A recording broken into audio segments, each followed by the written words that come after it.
이재명 대통령은 그제 생중계로 진행된 업무 보고에서 국민의힘 삼선 의원 출신인 이학재 인천국제공항공사 사장에게 외화를 책 속에 숨겨 불법 반출한다면 적발할 수 있는지 질문했습니다. $100짜리 한 묶음씩 그 책갈피에 끼워서 가져가는 게 가능하냐 그 말이잖아요. 그거 안 걸리고. 저희가 검색을 해갔고요. 그래서 그것이 적발이 돼갖고 세관으로 넘겨. 참 말이 기십니다. 가능하냐 안 하냐 묻는데 자꾸 옆으로 세요. 그렇게 질책을 받았던 이 사장이 오늘 자신의 SNS에 인천공항공사의 업무는 칼과 총기류 등에 대한 물품 검사라며 책갈피 외화 반출 수법의 경우 30년 경력의 직원들도 보안 검색 분야 종사자가 아니면 모르는 내용이라고 이 대통령을 반박하는 취지의 글을 올렸습니다. 이 대통령의 발언으로 온 세상에 관련 수법이 알려졌다며 이 대통령이 제시한 것처럼 수화물을 100% 열어서 검색한다면 공항이 마비될 것이라는 주장도 덧붙였습니다. 국민의힘에선 이 대통령이 이 사장을 공개적으로 모욕한 거란 비판도 나왔는데 대통령실은 정상적 업무 보고였다고 일축했습니다. 야당이 그렇게 문제 제기를 하는 것 같더라고요. 그렇게 바라보니까 그렇게만 보이는 것 같습니다. 이 대통령이 동북아 역사재단 업무보고 과정에서 주류 역사학계가 위서로 판단하는 한국 상고사를 다룬 책 환단고기를 언급한 걸 두고도 논란이 일었습니다. 환단고기 이거 그 주장하고 연구하는 사람들을 보고 비하해서 환빠라고 부르잖아요. 고대 역사 부분에 대한 연구를 놓고 지금 다툼이 벌어지는 거잖아요. 네. 야권에선 환단고기가 역사라면 영화 반지의 제왕도 역사란 반박 등이 이어졌는데 대통령실은 이 대통령이 환단고기 주장에 동의하거나 연구 검토를 지시한 건 아니라며 객관적 역사관 확립을 위한 논리가 세워져 있는지 확인하기 위함이었다고 설명했습니다. SBS 강민우입니다. 정치권 현안 인터뷰로 만나보는 시간입니다. 오늘은 조갑재 대표와 함께하겠습니다. 조 대표님 어서 오세요. 네, 안녕하세요. 네, 자주 뵈니 좋습니다. 고맙습니다. 예, 자 윤석열 내란 특검이 최종 수사 결과를 발표를 했습니다. 어떻게 보셨습니까? 이 계엄의 성격을 명확하게 규정했다고 봅니다. 그러니까 권력을 독점해가지고 유지한다는 말은 그게 친위 쿠데타였다는 거죠. 친위 쿠데타. 네. 그러니까 친위 쿠데타는 자연히 그 표적이 제2인자를 겨냥하는 게 보통입니다. 그러니까 한동훈 전 대표를 뭐 네. 빨갱이라더니 뭐 총으로 쏴 죽인다더니 하는 네. 말까지 했다는 것은 바로 한동훈 전 대표가 계엄의 제1목표였던 것처럼 보입니다. 그러니까 그날 밤에 한동훈 전 대표가 제일 빨리 계엄은 잘못되었다. 국민과 함께 맡겠다. 공무원들은 부역하지 말라. 이렇게 나와가지고 이게 좌절시킨 것 아닙니까? 네. 이 자신의 반대 세력을 제거하기 위해서라고 특검이 그렇죠. 밝혔는데 네. 그 자신의 반대 세력이 야당이 아니라 이 같은 편 당대표였던 한동훈 대표였다는 말씀이 그렇게 해석하시나요? 한동훈 전 대표가 네. 일종의 주적이 된 것 같아요. 그 감정적으로. 네. 감정적으로. 그리고 또 두 번째 중요한 게 있습니다. 특검이 발표하기를 지난 총선이 공정했는데 네. 이걸 부정선거로 만들려고 했다는 겁니다. 부정선거로 만들어가지고 계엄 선포를 정당화하려고 했다. 네. 해가지고 이 군대를 선관위에 보낸 것을 정확하게 개념 규정했다고 생각합니다. 저는 공정한 선거를 부정선거로 만드는 거는 네. 부정선거 하는 것만큼 나쁜 거예요. 그러니까 1960년 3.15 부정선거를 획책했던 사람이 예. 최인규 내무장관인데 네. 이 사람이 발포명령과는 관계없습니다. 네. 4.19 때. 근데 이 사람 사형됐어요. 왜 사형됐느냐? 공정해야 할 선거를 부정선거로 만들었기 때문에 사형시켜버렸는데 그럼 공정한 선거를 부정선거로 모는 거 이거는 사형감 아니면 혹시 무기징역감 아닙니까? 네, 일단 윤석열 전 대통령이 뭐 여기 직접 안 나왔기 때문에 메시지, 입장이 어떤 건지 한번 짚어보고 가겠습니다. 윤석열 전 대통령은 재판 중에도 계속 12.3 비상계엄이 국정을 마비시키고 민주헌정 질서를 붕괴시키려는 체제 전복 기도에 맞서서 헌법 수호 책무를 위한 결연한 이행이었다. 그리고 비상사태 선포에 뜻을 같이 해준 국민 여러분과 분연히 일어선 청년들께 감사한다. 이런 입장을 현재까지도 굽히지 않고 있습니다. 예. 이런 태도는 어떻게 보십니까? 뿐만 아니라 아직도 부정선거 음모론을 주장하고 있어요. 네. 그러면 저는 이 문제는 윤석열 대통령의 저는 정신 감정이 필요하다고 봅니다. 이번 계엄의 원인이 뭐냐 하는 걸 이게 설명을 하는 데서 빠진 부분이 윤석열 대통령의 그 급한 성정 아닙니까? 네. 분노 조절 기능이 제대로 작동하지 못했다는 건데 그래서 계엄 선포 과정을 보면은 철저히 망상이 있습니다. 망상. 네. 부정선거가 있었다는 망상에다가 반국가 단체 그리고 한동훈 전 대표에 대한 망상 그다음에 계엄을 하는 과정을 보면은 이거는 거의 발작적이에요. 망상과 발작. 그래서 저는 앞으로 우리 이 대통령 중심제가 가장 문제가 네. 대통령이 사고 치는 걸 막을 수 없다는 겁니다. 바로 윤석열 전 대통령이 보여주었습니다. 네. 그걸 어떻게 제도적으로 막느냐. 저는 몇 개의 헌법 또는 이 법률 개정이 있어야 된다고 생각합니다. 네. 첫째, 국군 통수권자가 되려면 한국에서는 군 복무자라야 합니다. 그리고 대통령 후보로 나온 사람은 정신건강을 포함한 건강진단서를 공개할 필요가 있다고 생각합니다. 네. 어쨌든 일단 정신건강 문제는 제가 조갑재 대표님의 개인 견해로 좀 받아들이겠습니다. 일단 그건 과학적으로 좀 증명을 해봐야 되는 부분이니까요. 자, 그러면은 이 대통령 업무 보고 얘기 좀 여쭤볼게요. 이 대통령이 업무 보고를 하는 과정을 이제 정부 생중계를 하고 있지 않습니까? 대통령 업무 보고가 생중계되는 것은 이제 처음 있는 일인데 여기서 이제 이재명 대통령이 했던 얘기들이 참 정치권에 논란을 일으키고 있습니다. 일단 이 동북아 역사재단 업무 보고에서 환단고기 논쟁이 일어났습니다. 이건 어떻게 보고 계십니까? 환단고기는 그게 역사적 문헌이 아니라 공상소설감 아닙니까? 이미 그것은 학문적으로 다 밝혀진 것 아닙니까? 그런데 이재명 대통령은 그걸 가치 있는 문헌이라고 생각하는 것 같았어요. 네. 그리고 저는 왜 환단고기 같은 데 대해서 상당수 국민들이 심취하느냐에 대해서 좀 말씀을 드리고 싶어요. 이것은 일종의 열등감 때문입니다. 우리나라는 맨날 침략을 받았다. 네. 그리고 국토가 작다.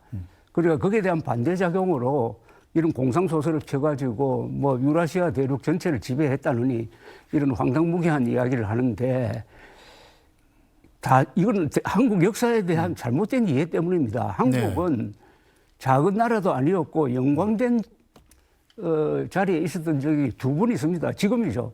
대한민국 건국하고 나서 지금 세계 10대 강국이 되었잖아요. 네. 국토가 10만 평방킬로미터밖에 안 되는데도 이런 나라를 만들었다고요. 우리가 만주 유라시아 점령한다고 해가지고 이런 나라를 만들 수가 있습니까? 한때 유라시아 대륙을 석권했던 몽골은 지금 어떻게 돼 있습니까? 이 나라라는 게 국토 크다고 되는 게 아니에요. 그다음에 신라의 삼국통일입니다. 네. 신라가 당과 손잡고 백제 고구려 멸망시킨 다음에 당이 신라를 치려고 하니까 신라가 7년 동안 당과 결전을 해가지고 한반도를 우리의 보금자리로 만들었어요. 네. 그리고 그 뒤 300년 동안 동북아에 평화가 왔습니다. 이때의 신라가 통일 신라가 세계 인류 국가였습니다. 네. 이 두 개의 전성기를 갖고 있어요. 이걸 알면은 환단고기 같은 걸 써가지고 우리가 스트레스 해소한다든지 열등감 해소할 필요가 없다는 거예요. 네. 그러니까 자기 나라에 대한 자부심이 있는 그런 실증적 역사 자료는 무시하고 그러니까 제가 권하고 싶은 분은 환단고기 읽는 사람들한테 권하고 싶은 것은 그 시간이 있으면 삼국사기 읽으라고. 네. 삼국사기 중에서 특히 열전 부분을 읽어가지고 네. 그 김유신에 대해서 조금만 알면은 민족적 자부심이 생길 것이라고 저는 생각합니다. 신라의 삼국 통일이 이제 사실상 환단고기 같은 이른바 위작으로 평균된 이 소설 얘기보다 훨씬 더 우리 민족한테 자긍심을 줄 수 있는 내용이라는 것이죠. 훨씬 위대하죠. 세계사적으로 이런 예가 없어요. 네. 최대 강국인 당나라 힘을 빌렸다가 네. 당나라를 쫓아내고 한반도를 우리의 영토로 확보하고 그 연장선상에서 최초 민족 통일 국가의 바탕에서 네. 국민국가를 만든 이 자랑스러운 역사, 대한민국과 통일 신라를 제대로 알면은 환단고기 같은데 네. 눈길을 주지 않게 되죠. 네, 대통령실은 어쨌든 이 환단고기 관련 주장에 동의한 건 아니다. 그리고 여기에 대해서 연구 검토를 지시한 것도 아니다. 이렇게 해명을 하고 넘어갔습니다. 자, 그렇다면 대통령실이 이렇게 이 업무 보고를 직접 생중계하는 이 방식에 대해서는 어떻게 보십니까? 위험천만하다고 생각합니다. 이런 공개된 정보로 중계되는 자리에서는 진지한 토론이 이루어지지 않습니다. 그리고 어차피 이거는 쇼입니다, 쇼. 그러나 한두 번은 괜찮다고 생각해요. 네. 이걸 계속 하다가는 대통령이 말이 길어지고 또 이재명 대통령이 말을 잘해요. 그 말 잘하는 사람은 또 말을 길게 하고 싶어지고 네. 또 막는 사람 없고 또 이분이 잘 웃기기도 합니다. 그런데 여기에 재미를 붙이다가는 이 최근 몇 번과 같은 이런 실수가 나오는 거예요. 네. 그래 되면은 나중에 후회를 하게 됩니다. 요사이 그게 별로 한국 언론이 참 어떻게 대통령 보호 차원에서 작게 다룬 게 있잖아요. 네. 그 외신 기자회견을 하는데 이재명 대통령이 지금 납북되어 있는 한국 사람이 있다는 것을 몰랐잖아요. 그게 국제적으로는 얼마나 네. 좀 일종의 참사였잖아요. 네. 네. 자, 이 조갑재 대표께서는 뭐 자타가 공인하는 보수 논객이신데 대통령 선거를 전후해서 당시 이재명 후보 그리고 대통령이 대신 된 이후에 이재명 대통령을 네, 만나신 게 두 굉장히 좀 큰 화제가 되지 않았습니까? 예, 예. 그때 당시에 새로운 면을 알게 됐다 이렇게 평가도 하시기도 했는데 그 뒤로 혹시 또 만나신 적 있나요? 소통하시거나? 뭐 소통을 없지만 간접적으로 소통은 하나 있는 것 같아요. 며칠 네. 전에 그 교육부 관련 그 공개 회의에서 네. 한자 문제가 나왔어요. 네. 어떤 분이 한자 교육을 해야 됩니다고 하니까 이재명 대통령이 조갑재 대표도 한자 병기, 한자 병용을 이야기하는데 네. 나도 거기에 동의하지만은 제도적으로 그것을 하는 데는 여러 가지 장애가 있을 것이다라는 이야기를 하더라고요. 네. 저는 이재명 대통령이 한자 교육의 필요성에 동의한 겁니다. 동의하고 네. 그다음에는 이걸 어떻게 제도적으로 풀 거냐 하는 문제의식을 가지고 있다는 점에서는 상당히 저는 기분이 좋았어요. 네. 그것도 그렇고 이 조갑재 대표께서 이재명 당시 후보를 굉장히 호평하셨었잖아요. 그 호평이 아직도 유효합니까? 호평은 아니고요. 네. 저는 기자니까 호평할 때 좀 조심합니다. 왜냐하면은 대통령 되기 전의 사람과 대통령 된 다음에 그 달라지는 걸 너무나 많이 봤기 때문에 다만 저 인상으로는 이름 그대로 이재명 밝을 명자 아닙니까? 네. 이름 그대로 굉장히 낙천적이고 우리 센 사람이다 라는 이야기는 했지만은 대통령이 된 다음에 어떻게 될 거냐 네. 하는 데 대해서는 실용 중심의 어떤 국익 중심의 실용 정치를 하겠다. 난 거기에 굉장히 기대를 걸었는데 네. 뭐 대통령되고 나서 그런 면도 있어요. 특히 네. 에이펙 정상회담은 아주 근사하게 마무리했잖아요. 네. 그러나 국내 정치로 들어가면은 너무 이렇게 편가르기를 해요. 그리고 이재명 대통령이 후보 시절에 대통령은 풀면은 국민을 크게 통합하는 우두머리다. 그 역할을 하겠다고 했어요. 네. 그러나 요사이 이번에 좀 화제가 되고 있는 네. 공항공사 사장이나 박지향 교수에 대한 이야기 이런 거 보면은 그건 민주당 대통령은 될지 모르지만 국민 전체의 대통령은 아닌데 하는 그런 생각이 듭니다. 알겠습니다. 자, 그렇다면 야당 얘기도 좀 해보죠. 자, 국민의힘이 지금 이 장동혁 대표한테 이 당내 초재선 의원들에 이어서 이제 TK 출신 의원들까지 굉장히 큰 변화를 요구를 하고 있습니다. 자, 그런데 장동혁 대표는 잘 변할 것 같지 않습니다. 이런 상황 어떻게 보고 계십니까? 지금 당을 위한다면은 네. 또 보수를 위한다면은 나라를 위한다면은 장동혁 대표는 지금쯤 자진 사퇴해야죠. 이 상태로는 선거를 치를 논리적 근거가 없어진 것 아닙니까? 네. 그러니까 장동혁 대표의 노선은 딱 두 개 아닙니까? 윤의게인 노선이죠. 네. 윤의게인 노선은 윤석열 전 대통령의 불법 계엄을 변호하는 입장이고 또 하나는 부정선거 음모론을 부정하지 않는 입장이에요. 네. 그러면은 내년 지방선거는 윤의게인 심판선거 되는 거 아닙니까? 지난 6월 대선이 윤석열 심판선거였잖아요. 네. 그리고 크게 졌잖아요. 그걸 바꾸지 않고 또 윤의게인 심판 구도를 만들어 달라고 하는 사람이 바로 장동혁 국민의힘 대표고 지금 한동훈 전 대표가 고군분투하면서 어떻게 네. 보면은 조자룡처럼 단기 필마로 이 정부를 몰아붙이고 있는데 네. 그 한동훈 전 대표를 밀어줄 생각은 안 하고 참을 게 없고 하니까 이게 존재 이유 그러니까 장동혁 대표 체제의 국민의힘은 네. 존재 이유를 상실했습니다. 제가 존재 이유라는 것은 네. 정당으로서의 존재 이유를 상실했다는 거죠. 한동훈 전 대표 얘기 나온 네. 김에 지난번 이 자리에 나오셨을 때 한동훈 전 대표를 이제 크게 칭찬하시면서 서울시장으로 나오는 게 좋겠다 이런 얘기도 하신 적이 있어요.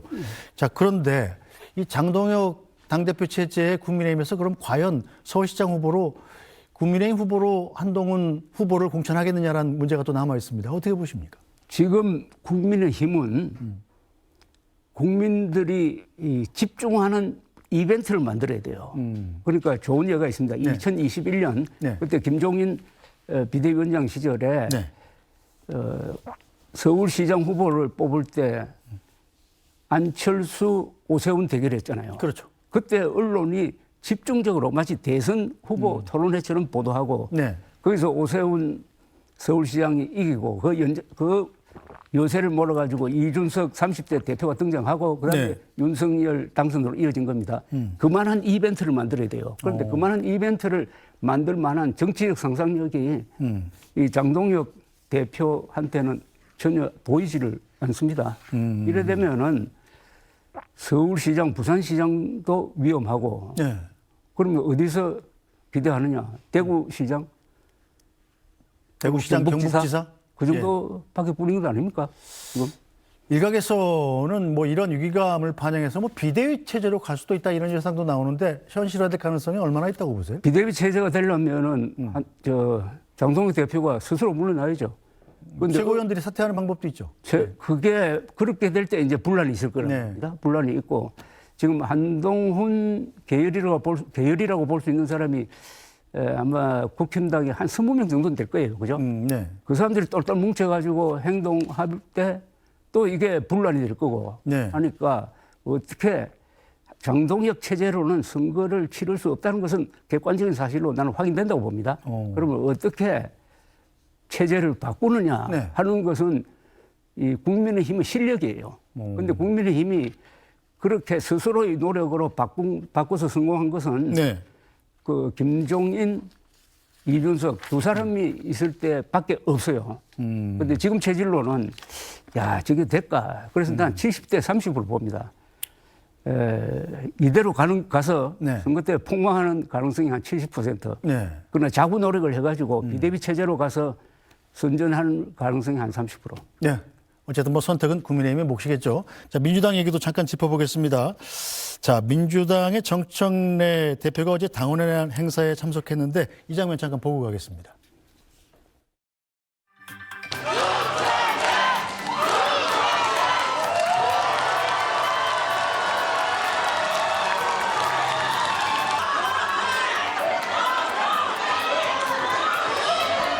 이재명 대통령을 만들어주신 당원 동지 여러분들께 감사드립니다. 대통령 하지 마세요!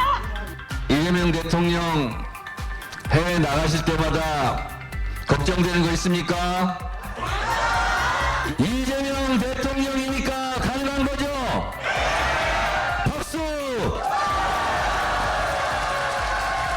우리는 자랑스러운 이재명 대통령 보유 국가입니다.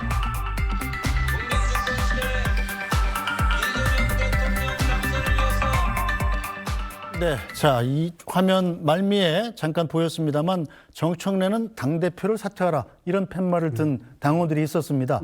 자, 민주당의 이 안에서 일어나고 있는 이런 갈등을 지금 어떻게 보고 계신가요? 저는 정당 민주주의라는 대원칙에 보면은 이런 여러 가지 생각이 민주정당에 있는 게 옳아요. 옳은데 다만 이 정권 초기에 이런 현상은 저는 처음 보는 것 같습니다. 그렇죠. 대통령 집권이 6개월 정도밖에 안 됐는데요. 그리고 노선이 확실하게 차이가 있고 네. 또 이재명 대통령은 그분이 항상 하는 실용주의 노선으로 가고 싶어 하는데 네. 지금 이 민주당이 이른바 사법개혁 드라이브를 건다 이겁니다. 네.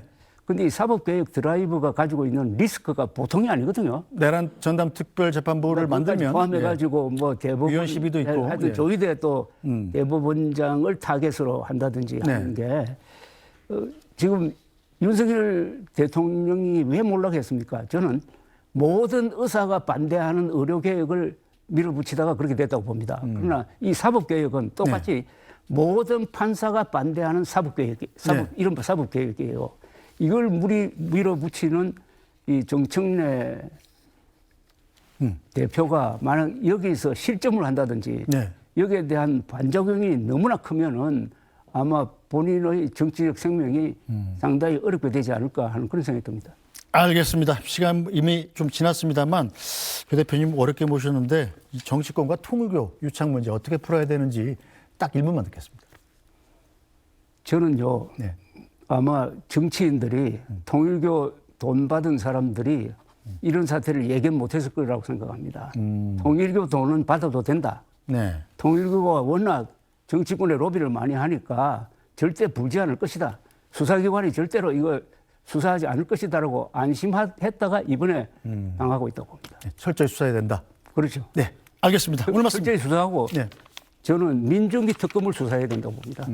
알겠습니다. 오늘 말씀 여기까지 듣겠습니다. 조갑규 대표님 말씀 잘 들었습니다.